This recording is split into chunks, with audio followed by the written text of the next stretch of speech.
I'm Craig Popp with Accrue Wealth, and this is your second quarter 2026 market commentary.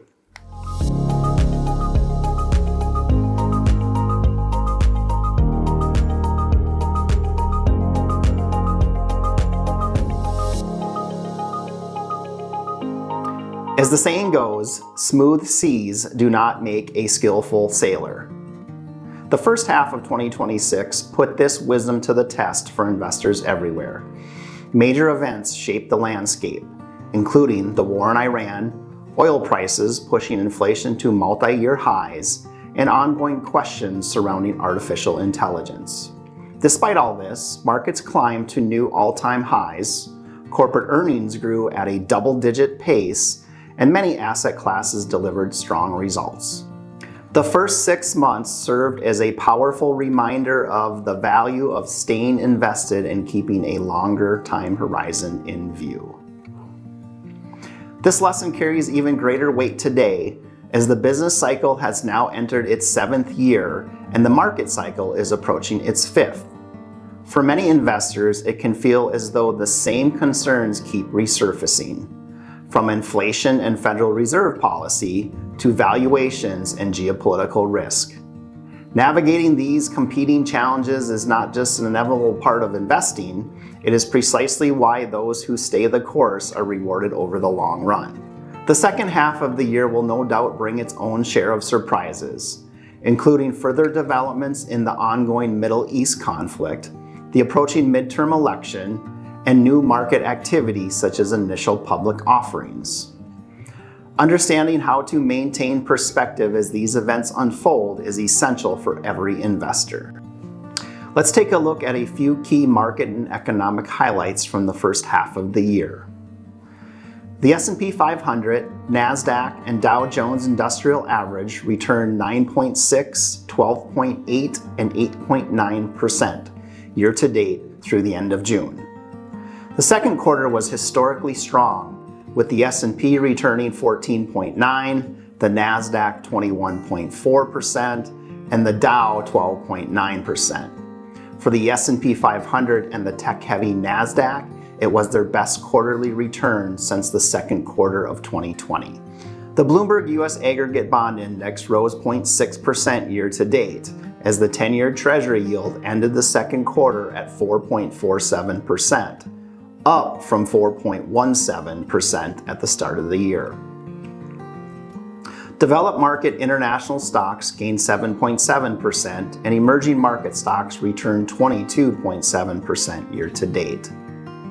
The Bloomberg Commodities Index rose 12.3%, driven by a strong first quarter gain of over 23%, which was partially offset by a decline of almost 9% in the second quarter.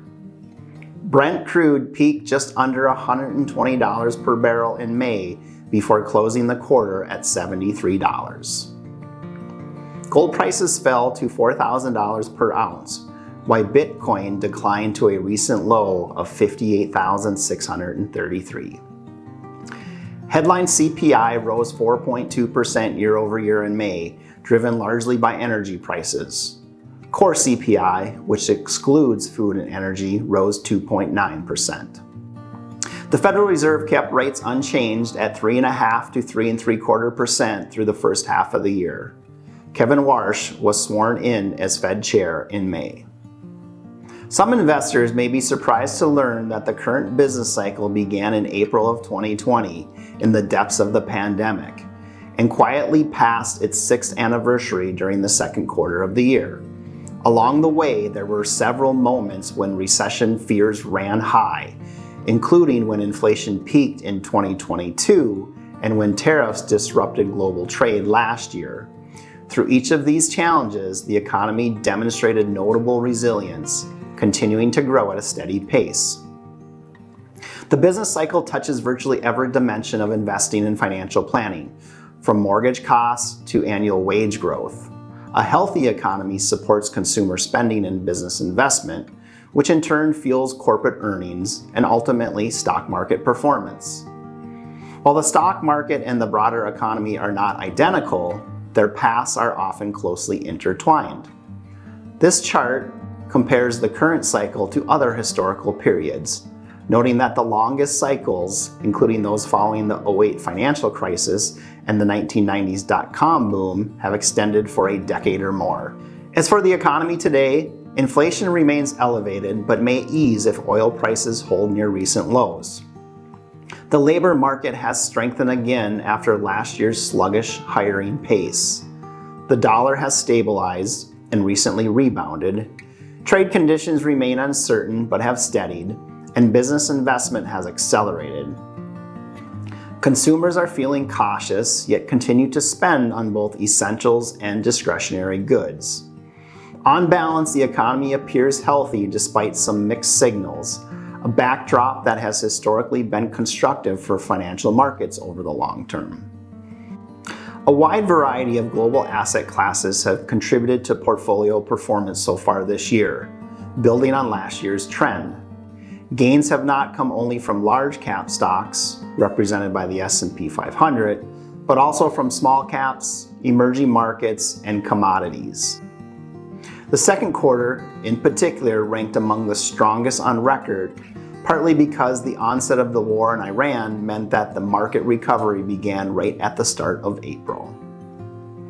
A number of themes have underpinned these returns, including the strength of the economy, hopes for a peace deal in Iran, and growing enthusiasm around AI. Many of these forces have supported corporate earnings growth, with profits for the S&P 500 companies rising over 20% in the past 12 months. This favorable market environment has also sparked a wave of high-profile IPOs, including SpaceX in the second quarter, with the anticipated listings of other AI companies still to come. These positive trends do mean that U.S. stock valuations are historically elevated. The S&P 500 currently trades at a price-to-earnings ratio of about 20 times, above the long-term historical average of 16 times. Valuations do not reliably predict near-term market direction, but they are useful guides for constructing long-term portfolios, particularly when weighing other asset classes and managing risk. This year's broad-based asset class returns reinforce the importance of maintaining a balanced approach. The conflict in Iran has affected the U.S. economy primarily through its impact on energy markets. Disruptions to oil transportation through the Strait of Hormuz pushed Brent crude to nearly $120 per barrel before prices pulled back sharply. In recent weeks, oil has fallen to around $70. Close to pre-conflict levels. Gasoline prices have followed a similar trajectory on a delayed basis, peaking above $4.50 per gallon nationally before retreating below the $4 mark. These energy price swings have had a direct effect on inflation. The Consumer Price Index rose 4.2% year over year in May, its highest reading in several years, with the gasoline component jumping 40% over the same period. Notably, core CPI, which excludes food and energy, rose only 2.9%. This suggests that inflation has been concentrated in fuel prices rather than spreading broadly across the economy. With oil prices declining recently, many economists are hopeful that inflation may be near its peak. This pattern is consistent with past geopolitical shocks that affected oil supply, such as Russia's invasion of Ukraine and numerous other episodes shown in this chart. Once conditions stabilized in these instances, oil prices tended to improve and inflation rates generally came back down over time. The current VIX reading of 16 sits below its long-term average of 18.4 and well below recent peaks. As shown in this chart, it also illustrates that periods of elevated volatility have historically coincided with some of the greatest market opportunities. Another useful lens for understanding how market moves affect investors is the largest annual pullback. In 2026, the S&P 500's largest peak-to-trough decline has been about 9%. While such drawdowns are never comfortable, markets have a consistent tendency to rebound when investors least anticipate it. Not only has the market fully recovered from its earlier pullback, but the S&P 500 has already registered 24 new all-time highs so far this year. The first half of the year makes clear that the greatest risk for investors during turbulent periods is not the volatility itself, but your reaction to it. Attempting to time the market during uncertainty can often backfire. A more effective approach is to hold a portfolio designed to weather all phases of the market cycle while remaining aligned with long-term financial goals. This positions investors to better navigate the inevitable periods of uncertainty that the second half of the year will bring. One common consequence of investors moving to the sidelines during volatile markets is the buildup of what is often called cash on the sidelines. The main challenge with this approach is determining the right moment to re-enter the market. This chart illustrates the scale of this phenomenon today. Money market fund assets have reached a record $7.9 trillion, more than double their pre-pandemic level when interest rates were near zero. This reflects both the market uncertainty of recent years and a period of higher short-term rates that made cash holdings more appealing. Although cash can feel safe and stable, the challenge is that cash yields often fail to keep pace with inflation. For instance, current average rates on certificates of deposit mean that real income from cash is currently negative after adjusting for inflation.